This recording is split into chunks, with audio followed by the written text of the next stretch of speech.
Welcome to the Strong Enough podcast, where we talk about the challenges and celebrate the triumphs of people from all walks of life. I'm your host, Claudia.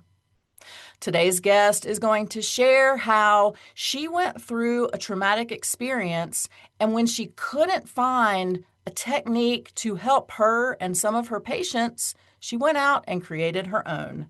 She's also going to share about her podcast and why she tries to be a light and a hope to others.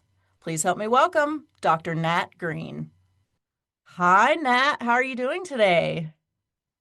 I'm great. Thank you, Claudia, and thank you so much for having me. Thank you for being here. And you may not have known this, but you possess my favorite accent. So I am even more excited to spend some time chatting with you today than I was before we hopped on here. That's so awesome. And I hope your listeners can decipher my Australianisms. I'll do my best to stick to your Americanized versions. You know what? Let us guess. Let us guess some of the things, throw them out there. It'll be a learning time for all of us. So, yeah, you throw some at us and we'll see what happens. How about that? No worries, mate. Awesome. Well, see, we're already starting. I can do the old let's put another shrimp on the Barbie. Perfect. Perfect. And I'll do it in an accent later so it stuns you, you know. Well, Nat, I'm really am super excited to have you here today. I know the audience is going to absolutely love you. I would love it if you would start by sharing a little bit about yourself. Thank you. There's always think, oh, how do I introduce myself? There's so many things, so many hats we wear, aren't there? Probably start with saying I worked in the field of clinical and health psychology, so very straight down the line, black and white, be a good girl, follow the rules. And I've worked mainly in the field of trauma for 35 years, so a very long time. And I absolutely love being a psychologist, but I was getting very frustrated with the regulations and the systems. And yes, we need to have rules and regulations to protect our clients and ourselves. But I was just feeling really squashed and put in a box and not like I could do things in a way that I felt could be more helpful in getting results. So I've now branched out more as to being a coach and working as a post-traumatic growth coach. So really looking at positive and moving towards healing and growth and thriving rather than being stuck in the problem. So that's my professional background. And I'm a mum of two young adults who are absolutely amazing and a wife. And I love more than anything sitting by the beach, writing and enjoying a coffee. That's me. I love all these things. I love what you said about helping people get through, that trauma. That's what this podcast is all about. We could spend all day talking about the gory details of people's trauma, but that's no fun. And that's just going to re-traumatize everybody, really. Mm-hmm. So the goal here is to talk about how we get through it. What have we done or what are we doing to get to the other side? Because we want people to have hope. We want that one person in the audience to know that they're not alone. Other than regulations, that kind of led you to want to be a little freer and to kind of open up your realm into coaching, what led you to specifically doing post-traumatic work? Yeah, great question. I am a firm believer that we experience some of our greatest lessons. So I was working in the field of trauma. I knew that I was doing a really good job, but it wasn't until I experienced my own significant trauma that I really got it, in inverted commas, at a different level. So I had I played volleyball at a really elite level, loved volleyball, trained day in, day out, growing up all through high school, and had a significant ankle injury, I don't know, at the end of high school. And, kept going, pushed through as you do. It'll be fine. The doctors said, oh, it's not broken, keep going. And didn't want to give up my sport. So 25 years later, fast forward, and I literally stepped over a little fence at my kid's school, like a little fence, and heard this crack and thought, oh God, that's not good. And of course, had significantly damaged my ankle and finally thought, oh, better go see someone about it. Saw this doctor who was extremely excited that I presented this great challenge and he'd be able to do this U-Butte surgery. And I've only ever done this once. And I thought, I remember asking him, do you know what you're doing? Being a control freak as I was. And he said, of course I do. And he was great, absolutely delightful, fantastic doctor. And he did do major ankle reconstruction surgery and, of course, found all these other things once he looked in it from my years of neglecting my health, and had major ankle reconstruction surgery, which didn't go well because I ended up with a golden staph infection. It became septic, had sepsis, and almost died. So it was fairly significant. Was in and out of hospital for 8 months, 4 surgeries. Was a really long road to recovery. And I just thought, keep going, get on with things, keep working, which I did.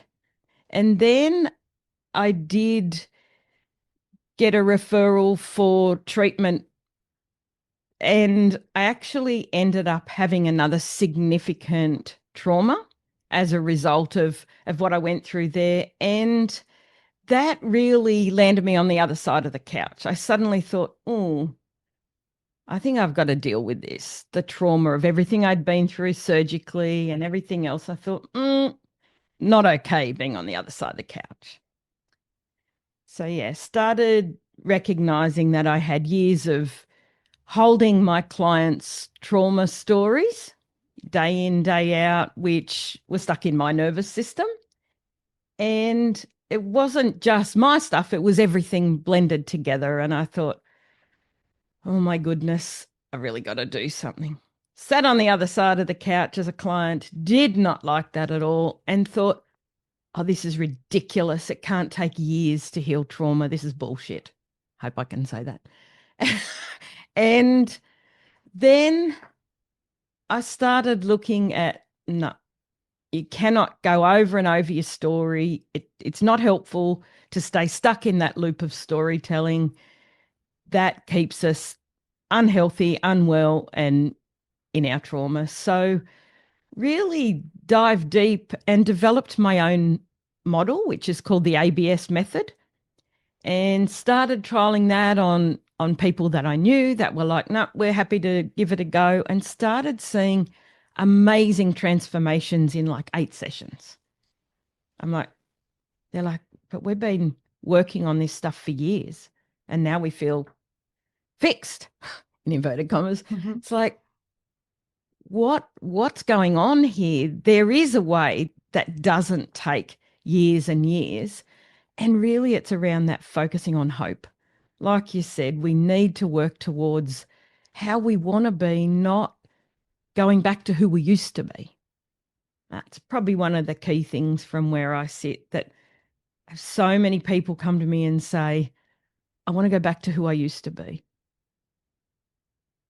And that makes me really sad, because we're never going to be that person, because we've got experiences and stories and things blended in, but it's not bad. Because as I learned, as awful as what I went through was, it put things into perspective. Life is short. Stop stuffing around and wasting time. Focus on the things and the people that matter.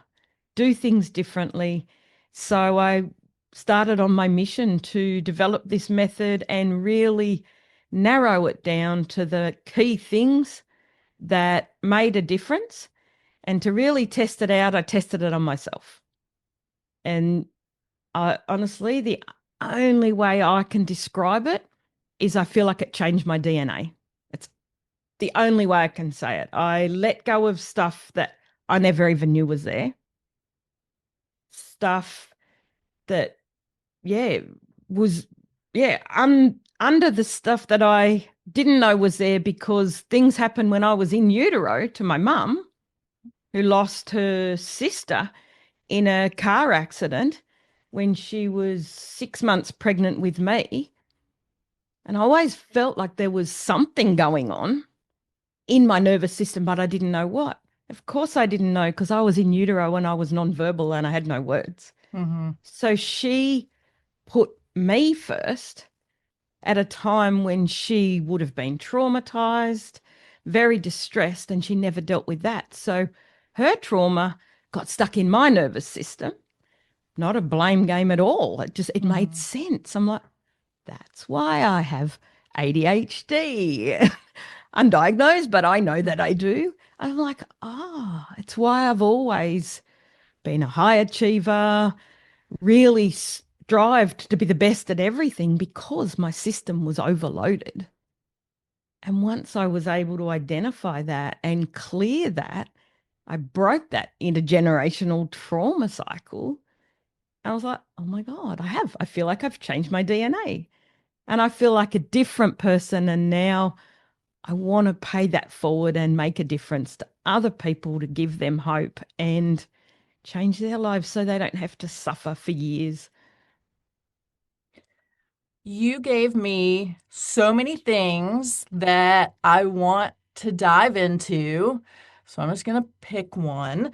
First, I love that you talk about your ankle injury, surgery, recovery, long recovery, almost dying as a trauma because a lot of people don't realize that. They think of trauma as, I got hit on the head with a baseball bat and robbed, or, I was punched in the face at a concert, whatever. They think of it as a physical or an emotional type of destruction.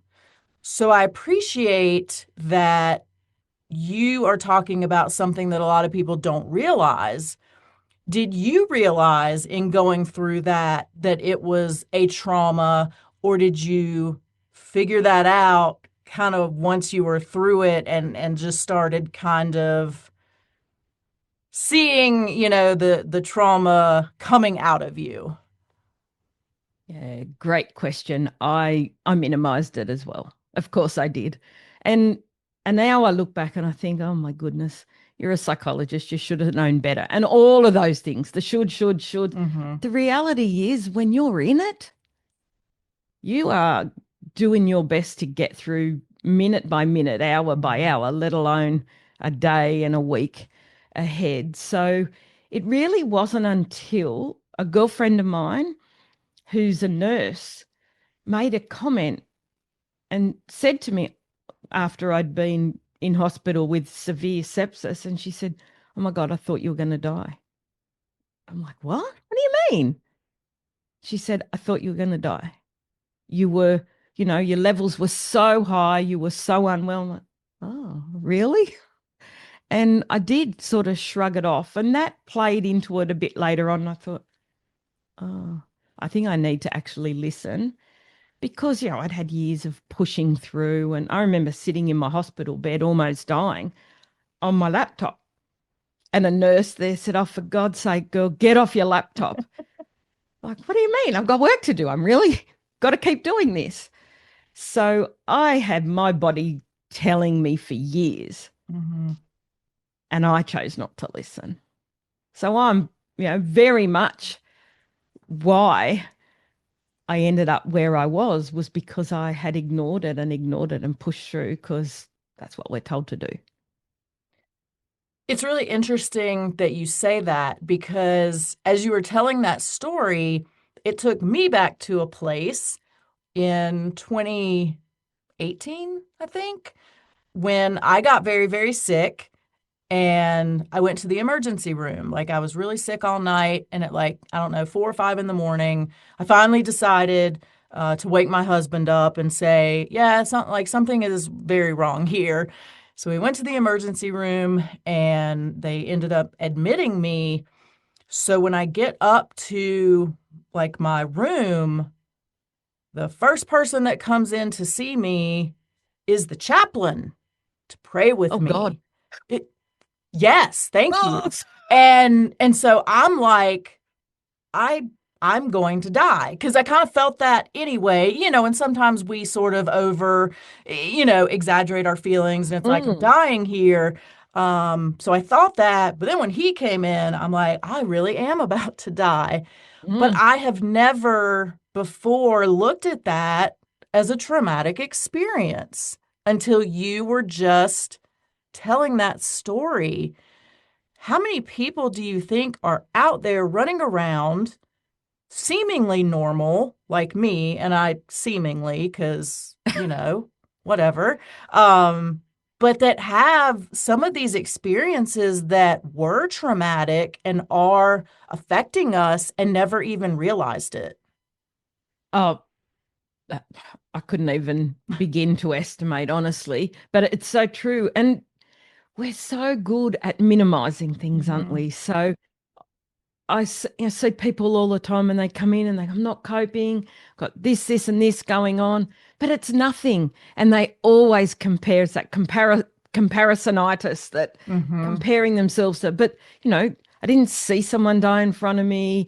I didn't almost die. I didn't, the world didn't blow up in front of me. All those things, it's like, but what happened as a result? Oh, Hmm. well, I was exhausted. I didn't sleep.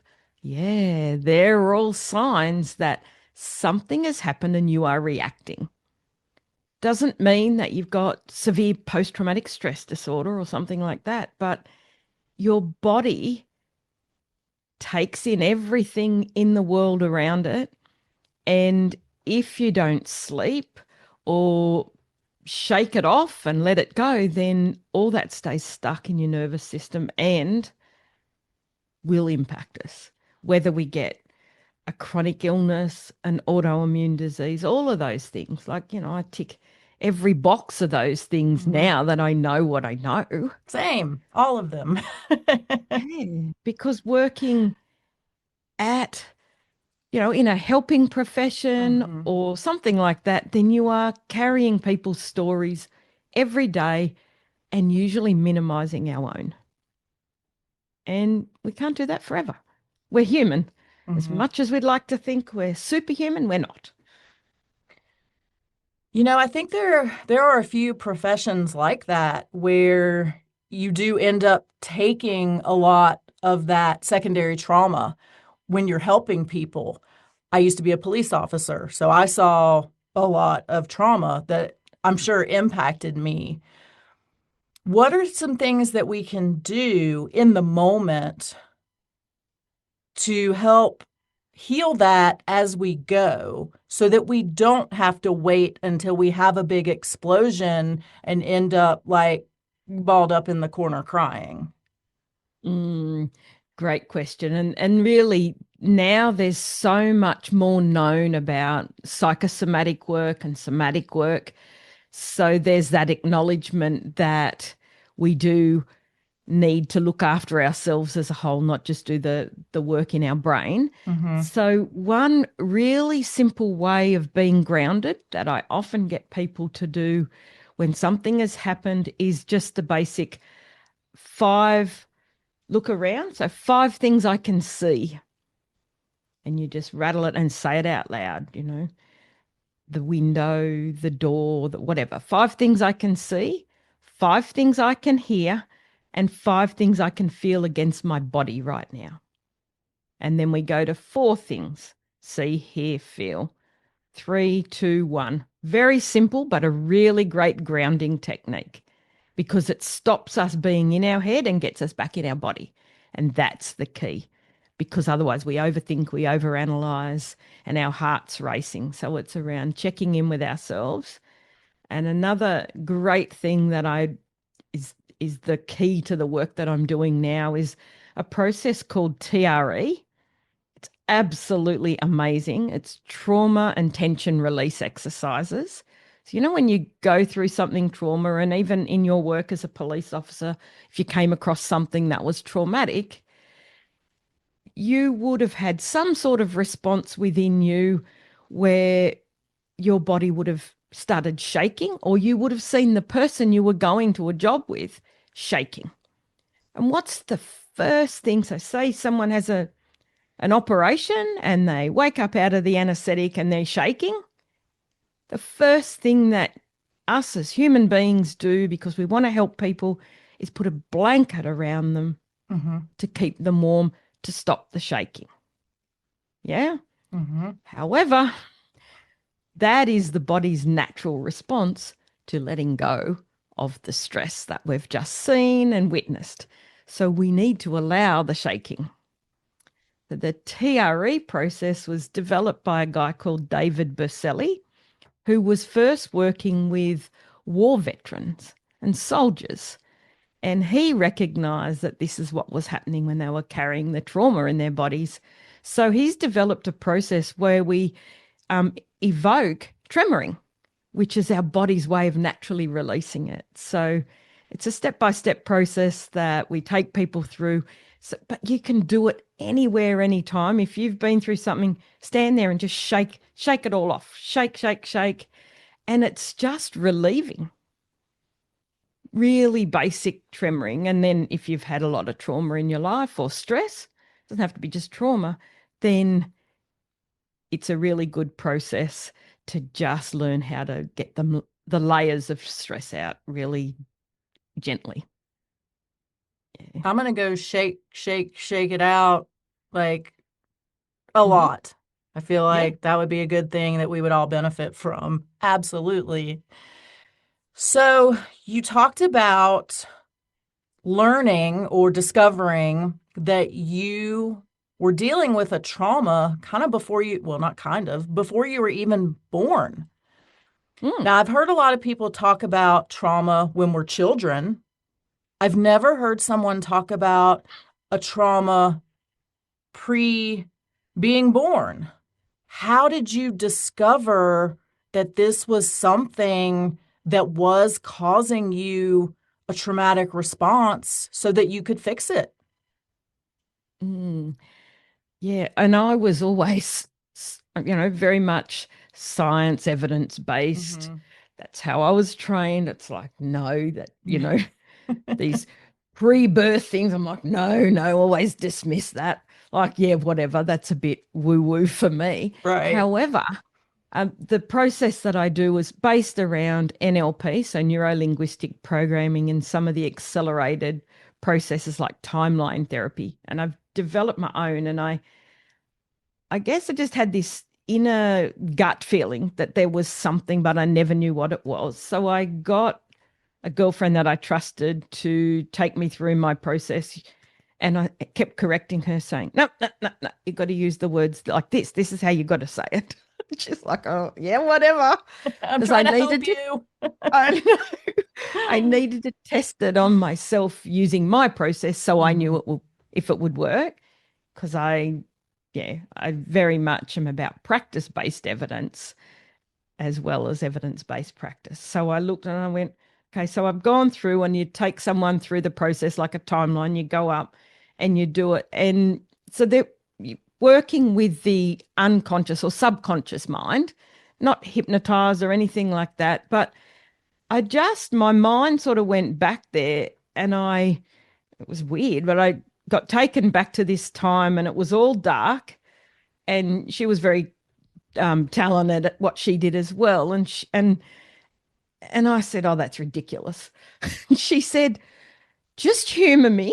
What do you say? I said, nothing. It's just dark. She said, well, what do you think it might be? And it all just came through me like this massive wave of emotion, because we remember that the body stores everything. So my body reacted, and I just got this wave of emotion, burst into tears, and then thought, oh, I know what it is. And it just all came to me. And it was like words that I don't know where they came from. And it sounds really weird, But then everything made sense. And I'm like, oh, I'm in utero and mum's just got this news. And I knew the story that my Mm-hmm. aunt had died. That was never a secret, but I had no idea. Oh my God. I put it together. I was like, oh, that's exactly why. And then it all made sense. And that released it from my body. And I did the emotional release as Mm-hmm. well as the nervous system stuff. And then um, I know what it was and where it was and was able to release it. So, yeah, with guidance, but Mm-hmm. I wouldn't have found it had I just been looking myself because that was in my Right. conscious mind and this was in my body. You went out and kind of, well, not kind of, you created your own method because you weren't seeing things that worked as well as you'd like them to. Hmm. What kind of confidence does that take when there's hundreds of years of different treatments, NLP and EMDR, and I could rattle off a bunch of other initials, and you were like, no, no, none of this is right. I got to find what's right. Tell me about the confidence in you to be able to do that. It's funny as you say that, I'm thinking, oh, confidence? Really? Oh, Yes, a yeah. lot. Yeah, I'm very much, I've always been one to speak up, gets me in trouble sometimes. I feel you on And that. yes, Mm-hmm. and speak out. I'm not saying my method's perfect for everyone or it's the best thing since sliced bread or anything, or that any of the other things don't work, but they weren't working for me. Mm-hmm. And I had seen so many people, I couldn't even tell you how many thousands of people in 35 years of work. And I just thought something's not quite right. So I just thought, for me, it was that whole I have to do it. It was every part of my body was saying, no, it's not right. You need to keep doing it. People deserve better. People deserve better. This is not okay. And so I just tried it, tested it. I'm very thankful for the guinea pigs who let me test it along the way safely. And they were always safe because ethically I was very mindful of that. And I couldn't unsee these results. Mm-hmm. And that was the thing. I thought, I can't unsee it. I can't go back to how I used to do it because Right. that wouldn't be right. Because if you know a better way, then I'm a firm believer that you teach the better way and you show other people and you do it. Mm-hmm. And yeah, that's it. So I've never looked at it confidence, but I guess, yeah, it was that whole I can't unsee and undo what I've learned and I have to do it. Mm-hmm.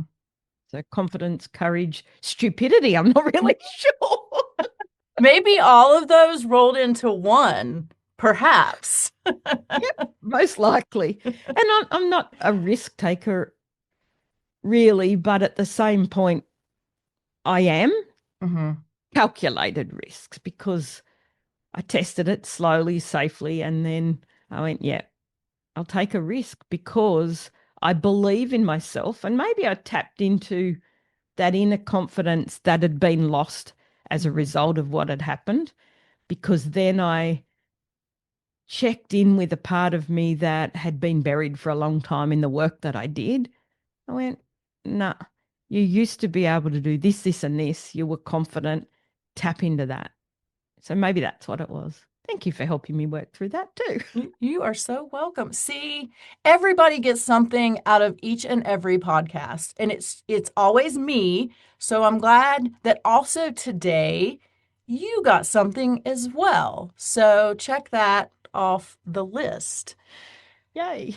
Have you seen other practitioners or have you taught other practitioners how to do this?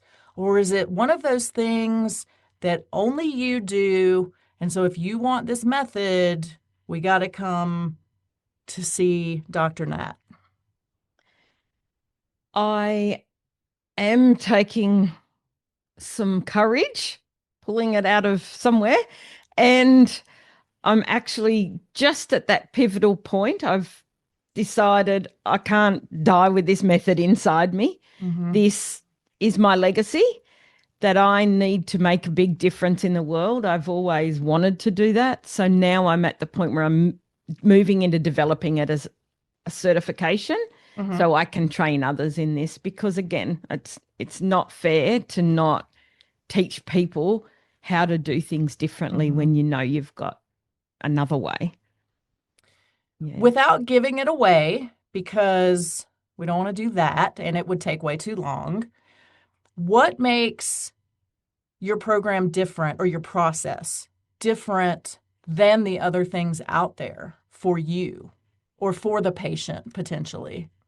Yeah, for the people that come in, that Hmm. it is more accelerated.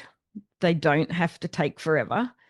And it's just three key areas. The first one is to look at, so it's three R's: reclaim, release, and reset. So they reclaim their identity and their values the same way I did. So who am I as a result of my trauma or my experience?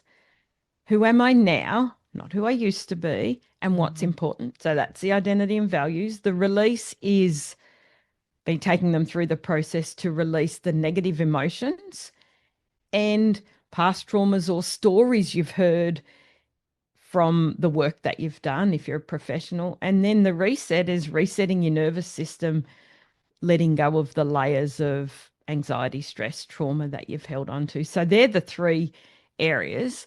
But the other thing that I do get really excited about is, I had nothing else to do. So I wrote a book in 3 weeks last year. What? I look at All it, that's right, tell me crazy. more. Tell me more. I just thought I was seeing these patterns, and my brain, it's obviously wired a little differently, but again, you can't unsee what you started to see. And I started thinking there's got to be ways to teach this differently. Hmm. So I wrote a book called Break Your Trauma Cycle, which looks at, I discovered 7 trauma archetypes of transformation. So there's 7 key archetypes that we all have, and 3 are going to be stronger than the others. And that is how you deal with trauma. It's like it's imprinted in us. Hmm. And so there's 7. There's the Phoenix Riser, the Resilient Sage, the Empowered Trailblazer, the Authentic Warrior, Reflective Orchestrator, Radiant Alchemist, and Liberated Voyager. So the more you get to know yourself and the deeper you know how you are more likely to respond as a result of trauma or adversity, the quicker you can go from trauma to post traumatic growth. Work out what your strengths are, work out what your challenges are, and then you already know, well, this is going to be a challenge based on my archetype. So this is what I do to be one step ahead all the time. So it's just in a book format, so it's available at all bookstores online, I guess. Um, and it's really simple and people are resonating with it. So Hmm. that will be part of the certification and the program as well. But everyone can do it and learn from it. So I loved it and I was super excited. And all the archetypes are very pretty and all Of beautiful. And course. it's a lovely book. I can't wait to see it. And I love that you did break it down because we aren't cookie cutter. There are differences, but at the same time, generally speaking, there are buckets, that you can put things in. So Mm. you just made really pretty buckets for the trauma to go in and in 3 weeks. I don't know, crazy. It's like it just I, came, and I just thought, I can't stop. I got to keep doing it, keep doing it, keep doing it. And then, yeah, put it out in the world. Again, it's that thing, you can't unsee it. mhm. And I just want to make a difference. If I can make a difference in one person's life, I've done my job. I'm happy. Yeah. And I've got the next month, Mhm. very excited. I'm heading off to Europe on Monday next week. And it's almost like that line in the sand moment. I've started talking about my own personal story. I used to keep it hidden. Mhm. I've just started getting brave and started talking because I want to show that all of us are human. that we have to learn how to be vulnerable and authentic, and people want more of that. So my Europe trip is about unpacking the last of my baggage and really stepping into who I am. So I'll be hanging out on social media and doing it in real time of what did I learn in Paris or the still waters of Venice or the beautiful lakes in Switzerland, and what baggage am I throwing away and who am I becoming to move into the next phase. I'm really excited about that. I'm excited now. So we're going to make sure that everybody gets your social media handles at the end so that we can all follow this transformation. One of the things that you mentioned earlier, is how people sometimes think that they're going to go back to who they were pre-trauma. And we know that's not the case. Kind of once you've been through something, fortunately or unfortunately, you are changed and will never be the same. Is that hard for some people to really accept, that they aren't going to be that person and there's a new version of them that they have to uncover? Yes, definitely. I think the way that counselors, therapists, etc., the way I've seen it work, the way I have helped be a part of that system, unfortunately, is that, that's how it is. We get them back to who they were. We just want to heal all of this and take them back. And that's just what's been a given again most of the time. But it's like showing people who they used to be and who they are now and who they could be. It's all part of a step-by-step process, and it's around being really kind and empathetic and asking them what parts they're willing to let go of and what it might be like to embrace the new parts of them, and integrating the parts as a whole. So, there's so many different ways of doing it, but really it's around opening up other people's eyes to what might be possible. And really that's the post-traumatic growth stuff, giving them hope, because the reality is no one was perfect. So the old version of ourselves doesn't even exist anymore. A year ago version of us isn't the same as who it is now. That's so true. So you've created this amazing new way to help people deal with trauma. You wrote a book in 3 weeks. You have a podcast, is that right? Yes, I do. Tell me about that. Let's hear about your podcast and what inspired you to start it. Okay, so my podcast is called Growing Tall Poppies. And I don't know, over there, do you know what a tall poppy is? That concept of tall poppies? I mean, my concept of poppies comes from The Wizard of Oz when they fall asleep in the poppy field. Okay. Not quite the same as ours. So in Australia, and I know it's something that is very much a thing around the world, but called different things in different cultures. So Australians, unfortunately, are very good at, if someone does something really good or amazing or something special, they're really good at tearing them down and criticizing. And so people have this whole, I don't want to stand out, I don't want to be seen, be visible and be seen to be doing something. And because I am a bit of a risk taker and also will speak up and love shining a light on people and helping them be the best version of themselves, I thought, no, I want to encourage being a tall poppy. So it's someone who is willing to be themselves authentically, stand up for who they are, what they stand for. So that's where the vision for the Tall Poppies came from. So Growing Tall Poppies is really where I interview people who've been through adversity or trauma, share their story about who they were, who they are now, and how their experiences helping them pay it forward to make a difference. So Yeah, very similar to what you're Mm-hmm. doing as well, and I love it. shining that light on people. And yeah, I've been doing it for about a year, and I just love, I have the most amazing guests come on, and they're absolutely beautiful and often don't see what they've done and who they are is amazing. So I love that. I love that too. So, everybody, homework, go check out this podcast as well because it also sounds amazing. Nat, before I let you go, we're gonna take a little turn here and we're gonna talk about tattoos or tattoos. Which is my favorite Yes. word in the Australian accent is tattoos. Now, I know that you don't have any, and you have what I consider to be probably one of the most unique and original reasons for not, because of the tattoos that you used to see a lot of. Will you share the style of tattoos that you used to be acquainted with, which has now led you to not really want a tattoo? Tattoo. Tattoo. Yeah.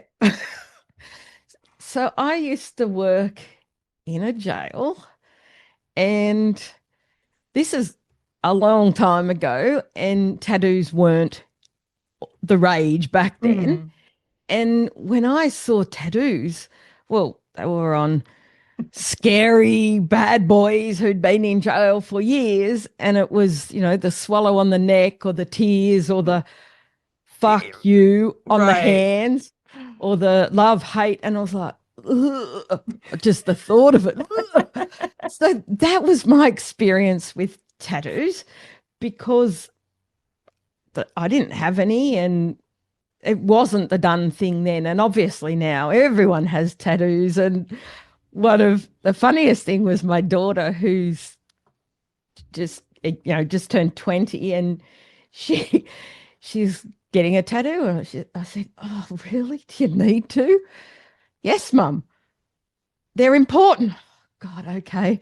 So I just had to deal with it and her getting a tattoo. And the funniest thing was she went and got a tattoo on the back of her arm, and it says "All my love," and she'd used the handwriting off one of her birthday cards, my handwriting, which I always sign off with "All my love," or all our love. It was "All our love," and that's on her arm. It's like, how can I be mad when she's done that? Now I have a piece of you all the time. I'm like, sure. So yeah, so not to judge these days, but that was my experience, and it did. It shaped Mhm. my beliefs and my experience around tattoos. But now, I have friends everywhere who have them, and I go, yeah, I don't have one yet. Ooh, you just said yet. I heard Yeah. that. You said yet. I love it.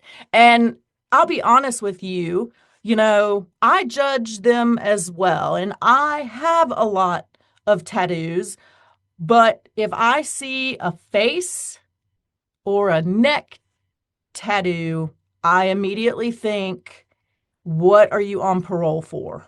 Like, that's Yeah. just where my head goes.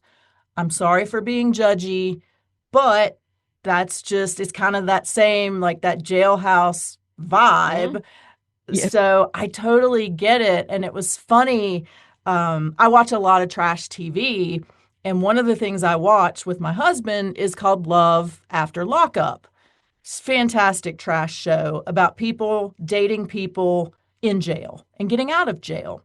Okay. And so this one guy comes out of jail and they had his little booking photo. And he was just this like young, clean, nothing on him, little guy. And then he comes out, and I mean, everywhere, everywhere, everywhere. And my husband, sweet, sweet guy, he goes, "Well, how did he get all those? He's been in jail." And I just looked at him like, yeah, that's where he got them all. Like, you think they're just sitting around playing cards? They're giving each other tattoos in there.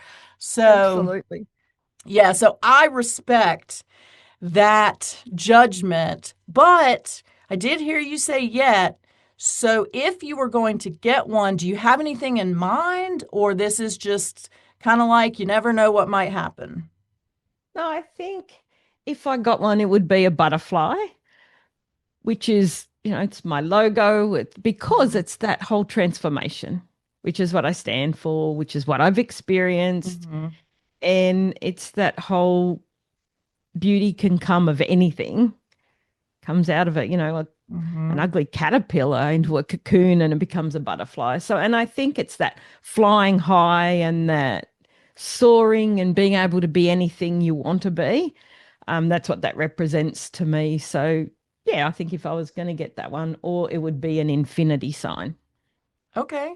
Or you could have a butterfly Oh, with an infinity sign. Yeah. exactly. Excellent. Yeah. Okay. I am here for this. Well, Nat, where can people find you? So if they want to either get in on your coaching or maybe meet you up in Paris to kind of have some fun with you there on your big journey that's coming up, or if they want to come be part of your first tattoo, where can they find you? Oh, wishful thinking there. We'll see. You never know, do you? Never know. My website is just www.doctor, as in dr, nataliegreen.com.au, because I'm in Australia. Mm-hmm. And I hang out on Facebook because I'm old and boring. It's like Facebook and Instagram. I'm getting really There you acquainted with this. go. Yeah. So on Facebook, it's Dr. Natalie Green, and on Instagram, it's Dr. Nat Green. And I do have a free quiz that I'd love your listeners, if they're interested, to take to find out what their trauma archetype is. Yes. Yes. Where do they find that? So if you just go onto my Instagram or Facebook, you'll find it there. Or Awesome. I can give you a link. It's just a great big long ridiculous name, where the link goes to, and you can put it in the show notes if you like. But Instagram, in my bio, you can take the quiz, and it's Perfect. fun. It's like, oh, and then you'll get to know yourself so well, and it's fascinating. It still blows my mind the way it can be Right. used. Well, I got to go because I got to go take the quiz. So, Nat, you have been absolutely amazing. Thank you so much for taking some time to tell us not only a little bit about you and your own experiences, but all the things that you're doing to really be a light for others. Thank you so much. Oh, thank you so much for having me. It's been a pleasure, and I really hope it's helpful for your listeners. Thank you for listening to the Strong Enough podcast. You can find us on your favorite podcast platform by searching Strong Enough. Don't forget to follow us on Instagram and Facebook at Strong Enough Pod. If you have suggestions for an upcoming episode or a future guest, please reach out at strongenoughpod@gmail.com. Remember, you are worth it.